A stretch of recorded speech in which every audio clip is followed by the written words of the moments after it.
Hello, I'm Ave and I am a full-time self-employed artist and I've been stuck in a rut trying to get out of it. And this video by Struthless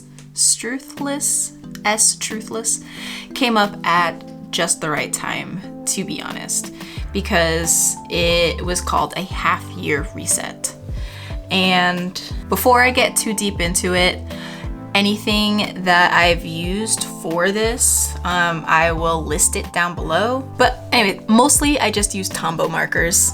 Tombow markers and Flair, the Papermate Flair medium pens. So Struthless, I'm gonna keep saying Struthless. If I'm saying it wrong, please correct me. But he makes videos in the self-help art category and I really enjoy them. A lot of journaling prompts for reflection, and this one was probably the most helpful one that I've done, and I thought it'd be really cool to share what that looks like in terms of me writing my bullet journal and making it look kind of cute, you know, but also like my thought process and where I am at as a business. Before I went into my bullet journal, I actually did use a separate journal. So I do have one journal for like just free writing, and even inside it just says brain dumps, and it's lined just so I can, like, you know, go forth, be wild, just let it all out in my brain. And if you journal, you know what I mean when I say that I felt lighter after just like bleh, vomiting everything in my brain onto the paper. After I did that, I was able to sort of organize that information into a more aesthetic way. So for this 6-month reset, there was a list of, I think, maybe 11 questions for you to reflect on. And I just went one by one, went through them all the best I can. And the first thing was the brain dump. After I did the brain dump, I watched my video, I'll link it. I watched the video that I did of my goals and like 2020 in review thing. Mostly I just watched the end part where I list my goals. I wrote those down. And then the next part is to have your goals next to your accomplishments to see how far did you get with those goals. And honestly, I am further ahead than I thought. And then to think of it in ways that are, when you actually see how far you've gone or how far you've come, it was really nice. So I did flip back to in January where I put my stats every month because it's easier that way for me. And I've actually like doubled my following here on YouTube. Doubling is a big deal in 6 months, to me anyways. And my Patreon grew by like 20 people. And to me, that's a lot. And I stuck to my guns about not announcing a shop update until the work is done. Still really weird, but definitely have stuck to it. And it's been helpful because I know that I am pacing myself, and it's been really helpful because even though there has been things that have, you know, life is messy and unpredictable, he said in the video, and I wrote in my bullet journal, even though those things have happened, it definitely has given me space and grace in order to handle those things and to make sure I'm not burnt out. And I haven't been burnt out, which is great. So after you write down all of those things, the next question was something along the lines of, why did you hit some goals and not the others?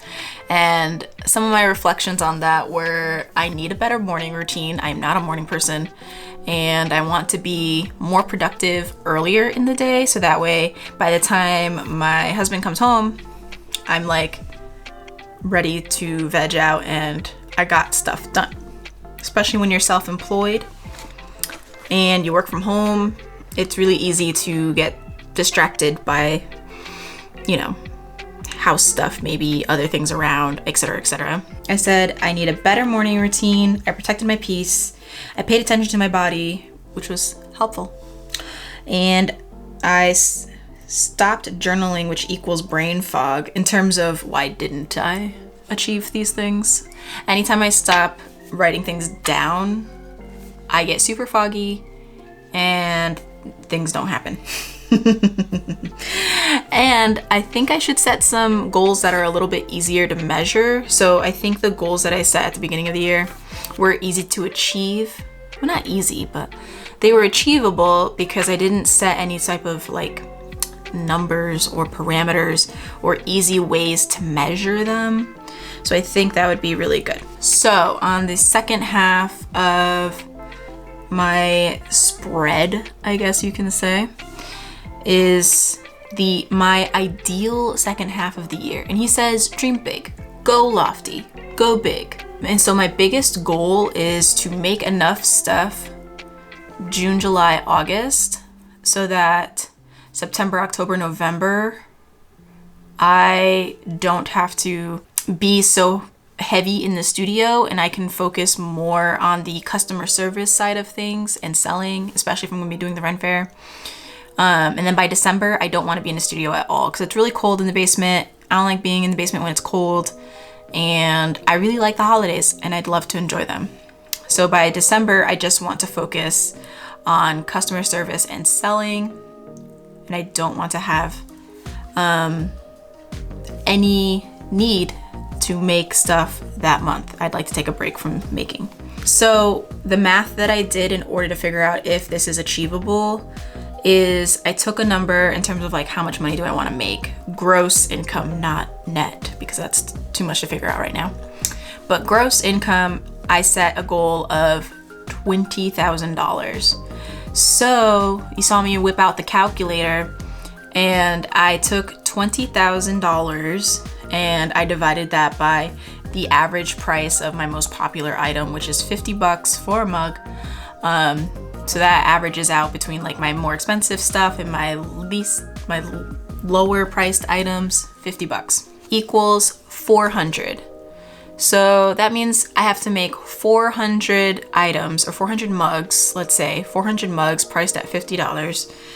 How many mugs is that a month? So if I wanted to figure that out for like the next 3 months, I would divide 400 by 3. That's 133 mugs a month. Now, how many mugs is that a week? 133 divided by 4 equals 33. So that's how I got to the number of 30 mugs a week is what I should aim for. Am I gonna reach that? No.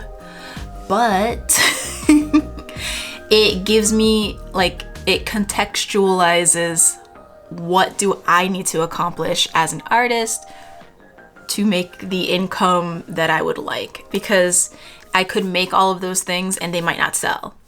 But it gives me some tangible numbers in order to, you know, set these goals. I do have an idea of my most popular stuff being the D&D things. So I'll probably try to make sure that most of it is D&D related. And ornaments do really well for me. And I'll probably also compensate some of those numbers with ornaments because I like to make them.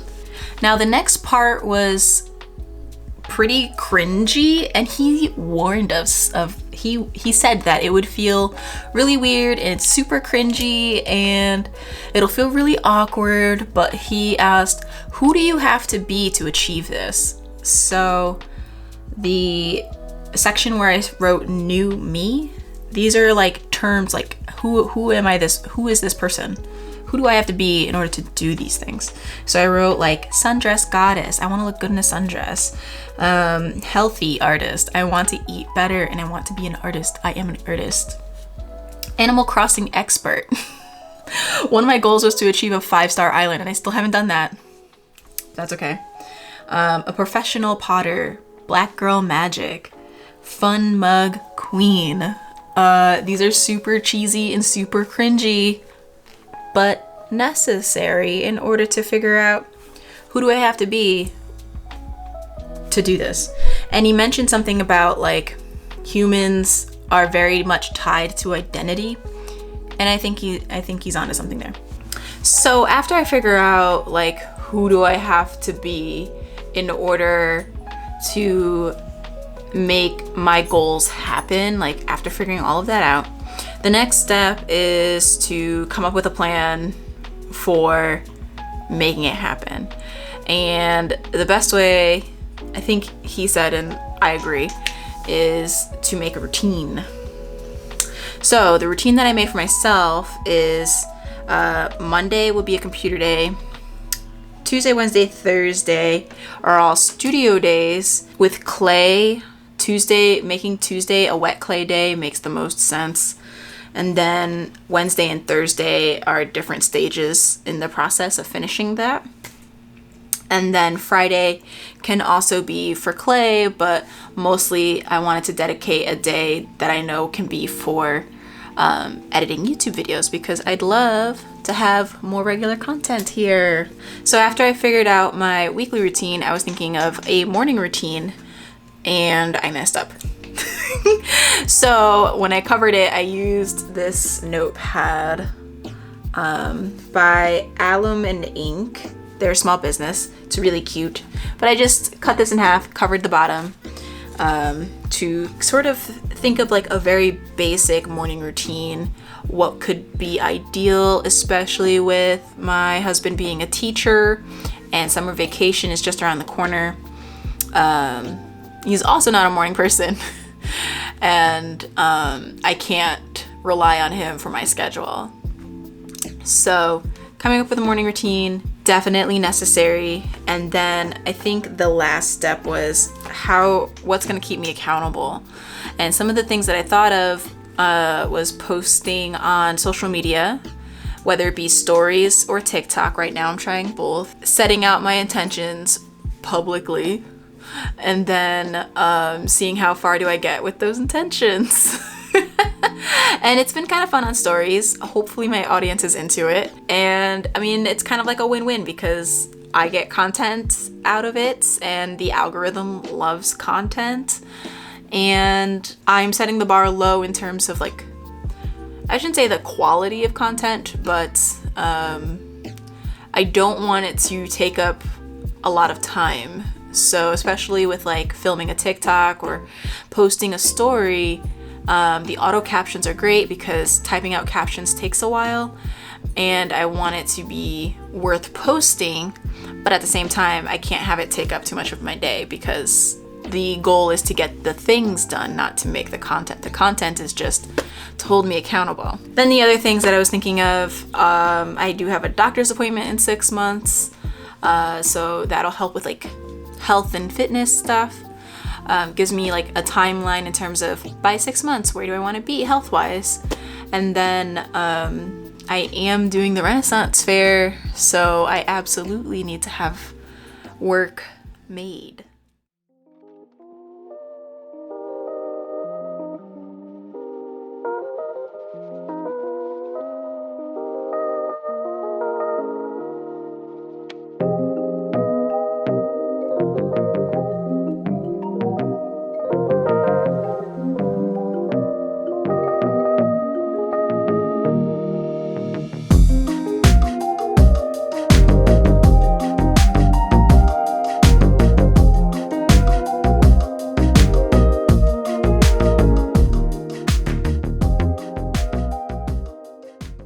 Okay, so that was the whole time lapse. I hope you don't mind the different angle. I went out and got coffee. And now, because of this window, there was stripes across my face, so I flipped the camera around. But that's okay, it's a different view. Anyways, thank you so much for watching. Hopefully this inspired you to kind of like reflect and think about your goals from the beginning of the year, if you're one of those people that sets goals, and kind of a cool way to check in with you all, for myself, and maybe this will help you check in with your own making artist path journey. Anyways, thank you so much for watching. Hopefully you guys liked this video. Like and comment, subscribe, you know, YouTube stuff. Okay, thanks, bye.